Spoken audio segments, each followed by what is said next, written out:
Walter Gilman was a mathematics student obsessed with the legend of Keziah Mason, a witch said to use angles and geometry to open gateways beyond reality. Drawn by the possibility it was true, he came to the house where she once lived and chose her room despite its reputation.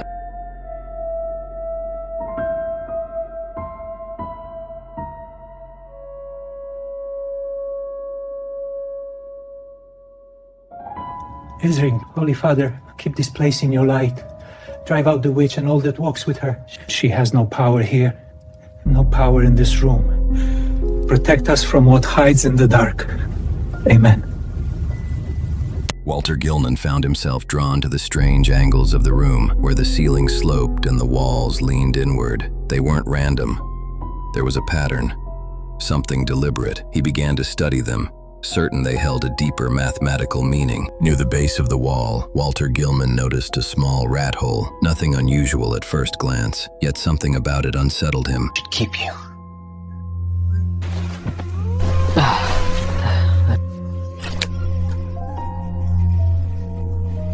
That night, as sleep overtook Walter Gilman, he drifted through a void of shifting geometry, where floating shapes hung in unnatural balance and space itself bent without reason. Colors pulsed, violet, then green, as if marking paths through unseen dimensions. Around him, enormous forms moved, coiling, watching. Their surfaces rippled with countless eyes, each one fixed on him with quiet awareness. Walter Gilman was no longer dreaming. He was somewhere else, deeper into a reality not meant to be seen.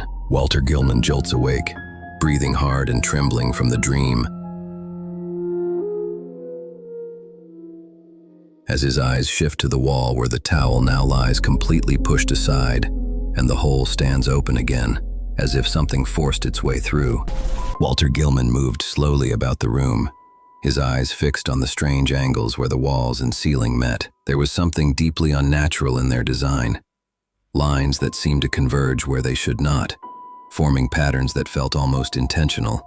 He studied them closely, tracing their intersections as though they concealed a hidden order just beyond his understanding. Drawn back to his books, he searched for familiarity, surrounding himself with the rigid certainty of mathematics. Diagrams and formulas filled the pages, but now they seemed insufficient. The more he studied, the more distant that certainty began to feel. At last, he turned to his own work. The equations came quickly at first, precise and controlled, but soon they shifted, becoming more abstract, more complex, as if guided by something beyond deliberate thought. When he finally stopped, he stared at the page in silence, unsettled by the sense that the patterns forming before him were not entirely of his own making. Walter Gilman stepped out into the streets of Arkham, hoping the open air might clear his thoughts.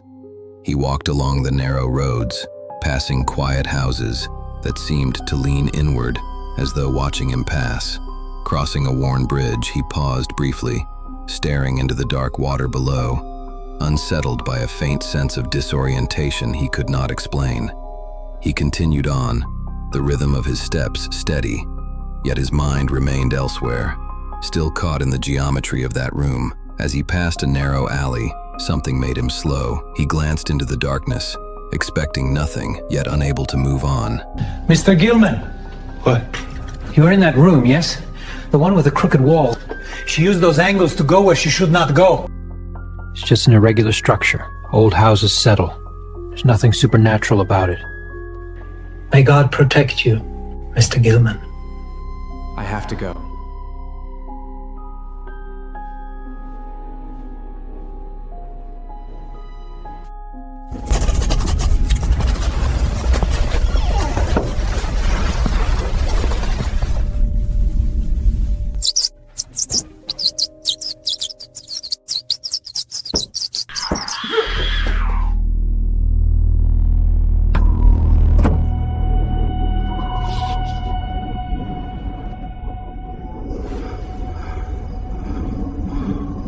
As Walter Gilman drifted into sleep, he found himself floating through impossible geometric tunnels. As unseen eyes watched from the dark, he drifted toward a distant, shadowed figure waiting in silence.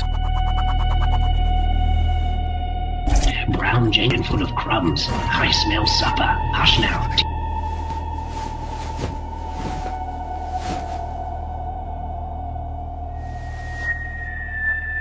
Evening, traveler. You must sign the Book of Azathoth. She's coming for you. She wants you.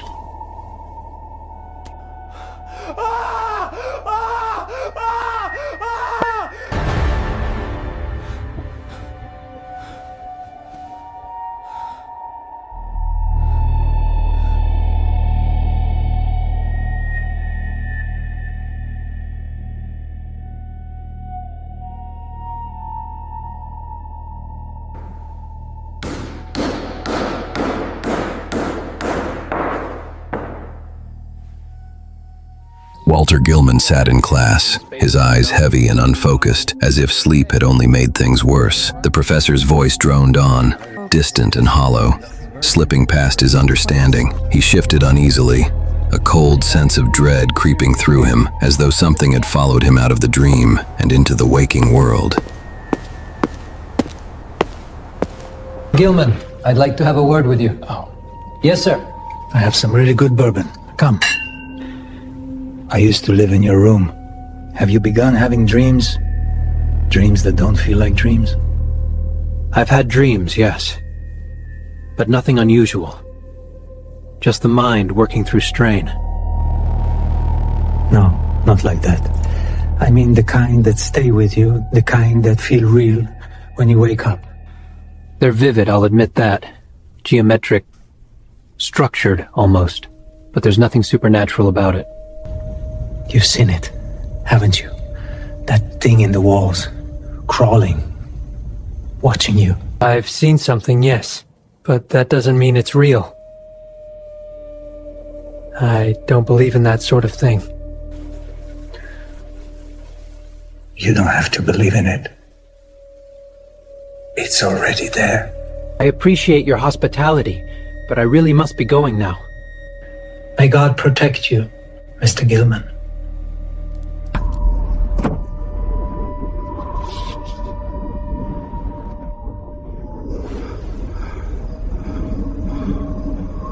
As Walter Gilman slipped into sleep, the shifting geometry returned, but now it felt guided.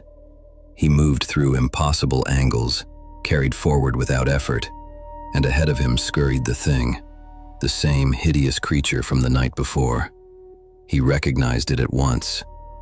It clung to the edges of the world, crawling along surfaces that should not exist, stopping only to look back, as if urging him onward. The corridors opened into a vast, silent expanse, and in the distance, a figure began to take shape, bent, waiting. As he was drawn closer, the chaos around him aligned toward her presence, and Gilman understood this was no dream. He had entered something real.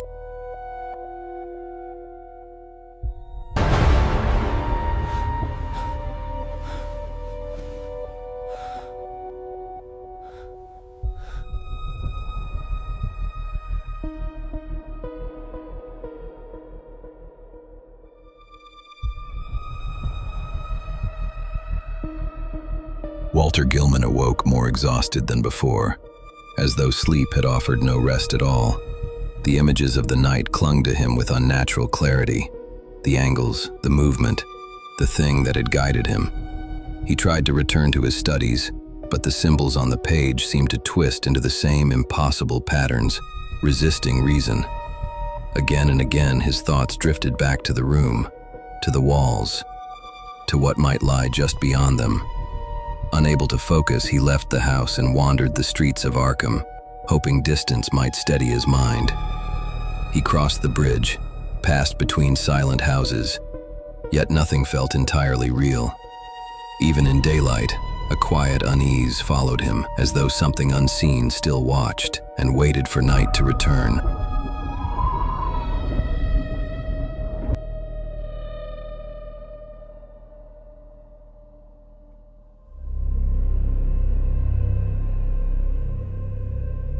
As Walter Gilman drifted into uneasy sleep, his thoughts dissolved into silence, and the walls of his room seemed to fade from existence. Without warning, he found himself no longer in his bed, but standing alone in a vast, desolate wasteland, lifeless and impossibly still. This is a dream. I'm here.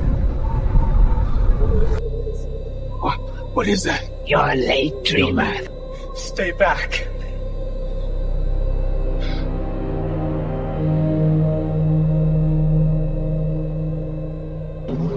You've come so far, the path is open. Stay away from me. What are you?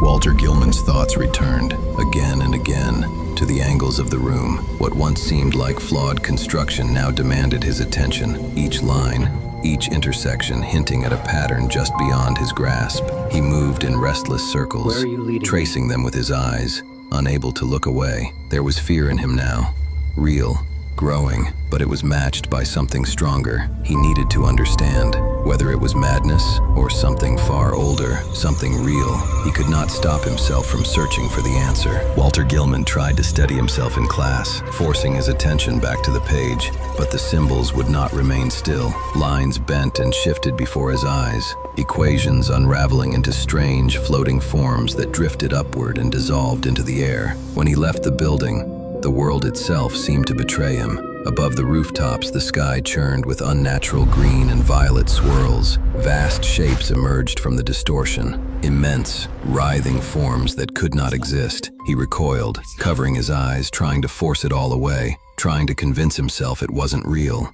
When he looked again, the sky was empty. Shaken and desperate, he turned to the only place left to seek answers, the one place where someone might understand what was happening to him. What do you know about Keziah Mason? It started with things happening. What kind of things? Strange things. Animals turning up wrong. Livestock found dead, drained, twisted. Then people started going missing. Quiet at first. A child here, someone passing through there. No tracks, no sign of a struggle. And they traced it back to her. Folks started talking. Said they saw her out at night, moving in ways that didn't make sense. Not walking. Slipping. Like she'd step into one place and come out somewhere she shouldn't be able to reach. Through non-linear space. That's your word for it. She had her own way of saying it. Claimed there were paths in the world. Hidden ones. Said if you knew the right curves, the right angles, you could go anywhere. That's what got her put on trial. Not just the disappearances, but what she said, what she knew. They believed her. It didn't matter if they believed her. They feared her. Locked her up, set the date. Figured stone walls would hold her till the hanging. But she never stood trial. No. One morning, they came to get her. And she was gone. The cell door still locked, barred from the outside. No broken stone, no tunnel, nothing disturbed. That's impossible. Yeah, unless she was telling the truth. About the angles. About stepping out of one place and into another. Like walls don't matter. Like distance doesn't matter. Then she didn't just simply escape. No, she just went somewhere else. And found a way back. Walter Gilman fought against the pull of sleep, forcing himself to remain awake, but exhaustion would not release him. His eyes grew heavy, his thoughts began to blur, and at last he slipped beneath it. When he opened his eyes again, he stood upon a vast, alien structure, its surfaces carved from impossible angles. Above him burned a sky unlike any he had ever seen, multiple suns hanging in silence, each casting its own strange hue across the landscape. Drawn forward, he reached out and broke a small, star-shaped fragment from the surface beneath his feet. The moment it came free, something stirred. From the distant haze, immense shapes began to rise, towering biomechanical forms with long, jointed limbs moving with dreadful purpose. Some bore vast, unblinking eyes at their center, fixed upon him as they advanced, slow at first, then faster, closing in. Panic overtook him as they surrounded him, and in that instant he jolted awake, gasping, trembling, back in his bed. But the terror did not fade, because in his hand, still clutched tightly, was the star-shaped fragment. It's just a dream. But I actually have this.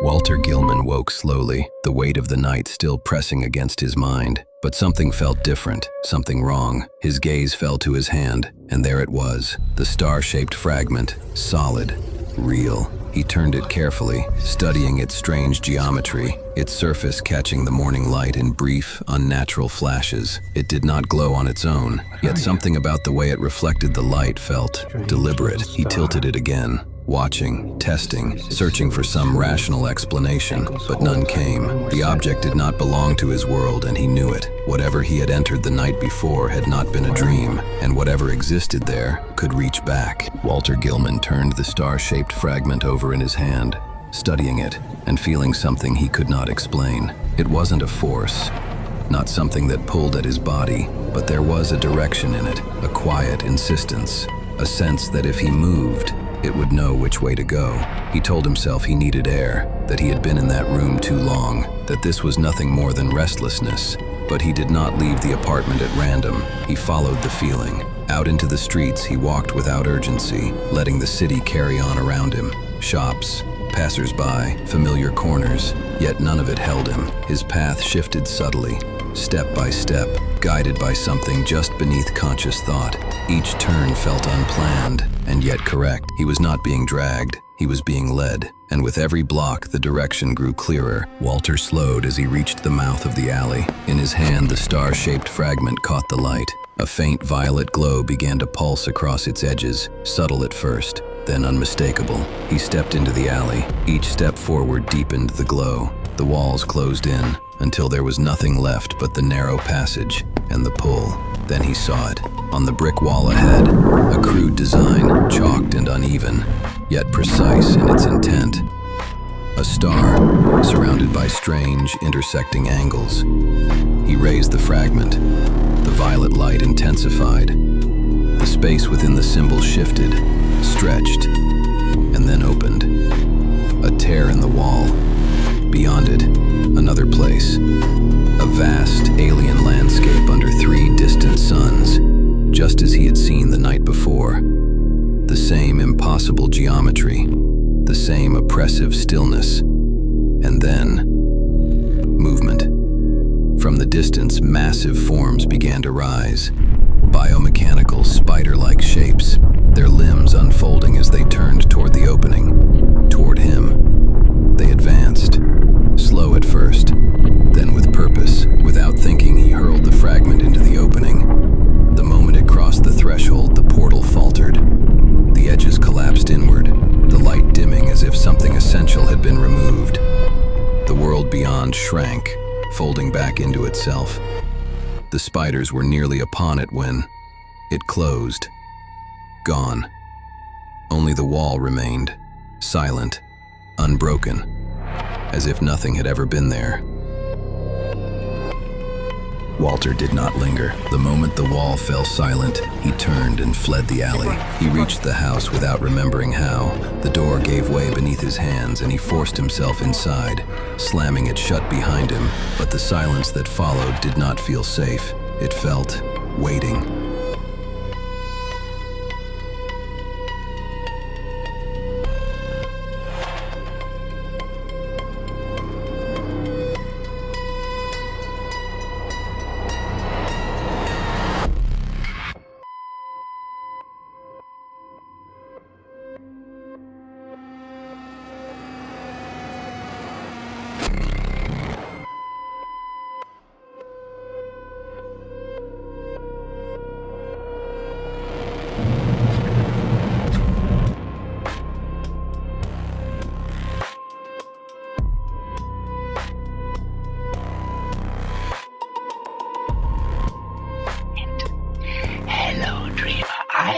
a very special friend I would like you to meet. Leslie, tonight you will sign the Book of Azathoth. Need only will it. The door is waiting, Azathoth. The vertigo of the abyss will swallow your cry.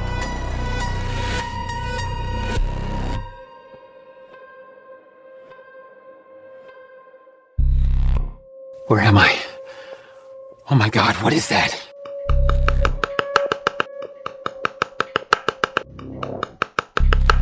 I told you, dreamer. I had a friend I wanted you to meet.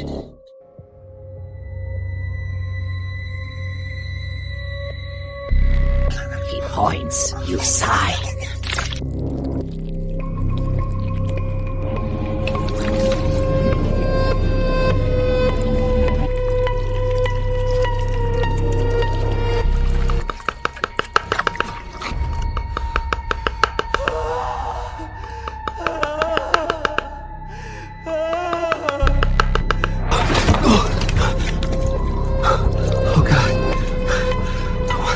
This? It can't be real. Walter Gilman woke with the memory still fresh in his mind. The bite marks on his forearm were still there. All he could think about was that he needed to get out of this room. Walter couldn't stay there. He moved into the hallway, putting distance between himself and the place where it had happened. Even outside, moving through the town, but the feeling didn't leave him, because no matter where Walter Gilman went, he knew it would be waiting for him when he returned. Walter Gilman searched for answers where reason still held ground. In the quiet of the library, surrounded by records long forgotten, he followed every reference he could find, every mention of Keziah Mason, every account of the impossible angles and the things that moved between them. And again, the same night appeared. Tonight was Walpurgis night, a night tied to rituals, to crossings, to sacrifice. The pattern was no longer coincidence. Walter understood then. Whatever had begun with him was building towards something far greater, something deliberate. And if that was true, then he was already part of it. A realization settled over him, not fear this time, but something heavier. Responsibility. Because if she was preparing for tonight, then someone had to stand in her way. Holy Mother, where did you get this? It looks like something really did a number on your arm.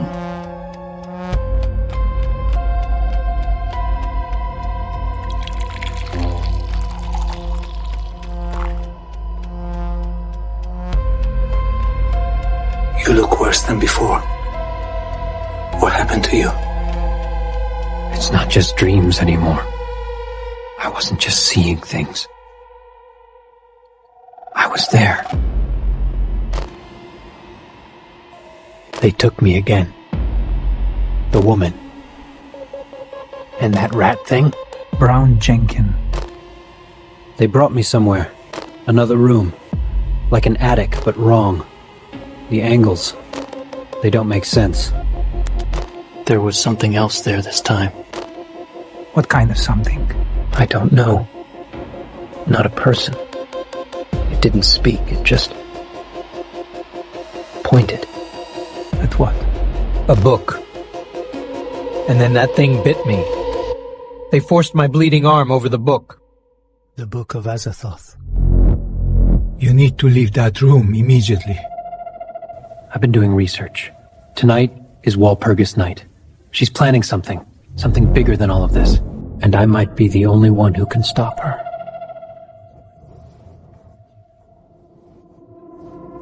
I want you to have this. I'm not sure if prayer will stop her. Let her come. It's real. But it feels close.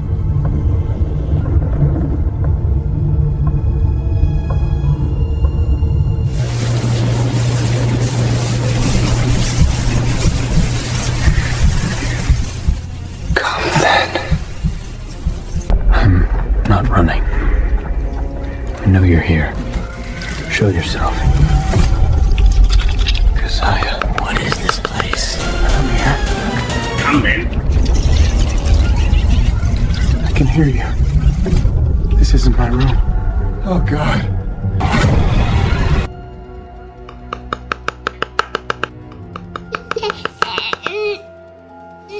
A sacrifice will be made.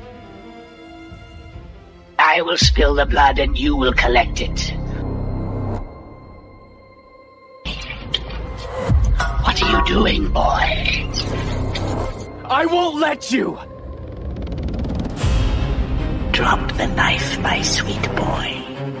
If not willingly, I will make you. I won't let you control me!